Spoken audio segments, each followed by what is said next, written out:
Bismillahirrahmanirrahim. Assalamualaikum warahmatullahi ta'ala wabarakatuh.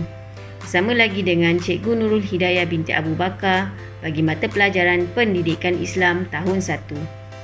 Baiklah murid-murid, pada minggu ini kita akan meneruskan lagi pembelajaran kita bagi bidang ibadat dalam tajuk kebersihan amalanku. Yang ini kita akan belajar tentang bagaimana cara untuk beristinja. Baiklah murid-murid, apakah itu istinja? Istinja ialah perbuatan menghilangkan najis yang keluar dari kubul dan dubur dengan menggunakan air atau benda-benda kesat atau dengan kedua-dua sekali. Tahukah murid-murid apakah hukum beristinja? Hukum beristinja adalah wajib. Baiklah murid-murid, seterusnya mari kita lihat alat-alat untuk beristinja. Alat-alat istinja ada dua. Yang pertama ialah air mutlak. Yang kedua, benda-benda kesat. Kedua-dua alat istinja ini mestilah mempunyai ciri-ciri berikut. Yang pertama, bukan benda yang dimuliakan. Contohnya, bukan daripada benda-benda yang mengandungi ayat suci Al-Quran contohnya. Yang kedua, mestilah bersih dan suci, iaitu tidak kotor. Dan yang ketiga, benda tersebut mestilah bukan benda yang tajam dan licin.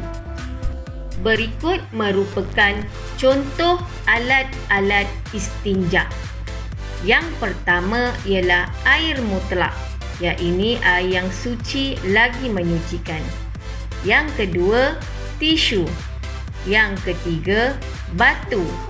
Yang keempat, daun kering. Yang kelima, kulit kayu. Dan yang keenam, kain. Terusnya, mari kita lihat cara-cara untuk beristinja. Terdapat 3 cara-cara beristinja.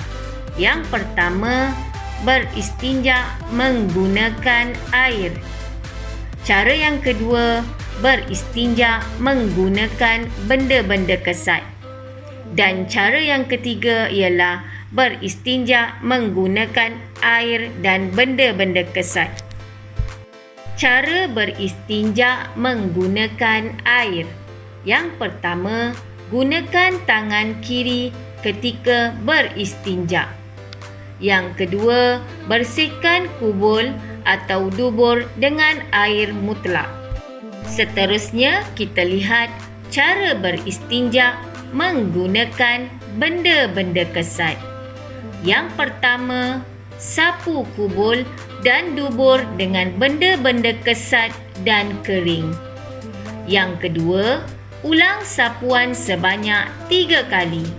Setiap sapuan menggunakan benda kesat yang baharu.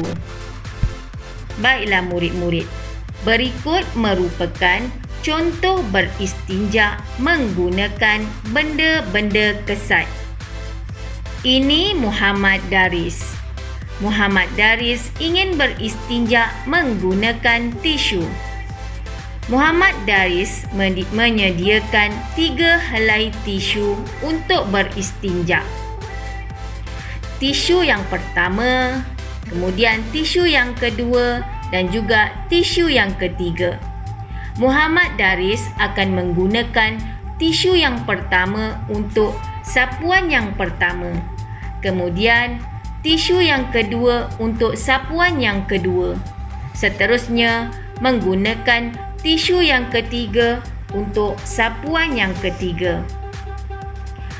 Muhammad Daris menggunakan tisu yang berbeza untuk setiap sapuan yang dilakukan.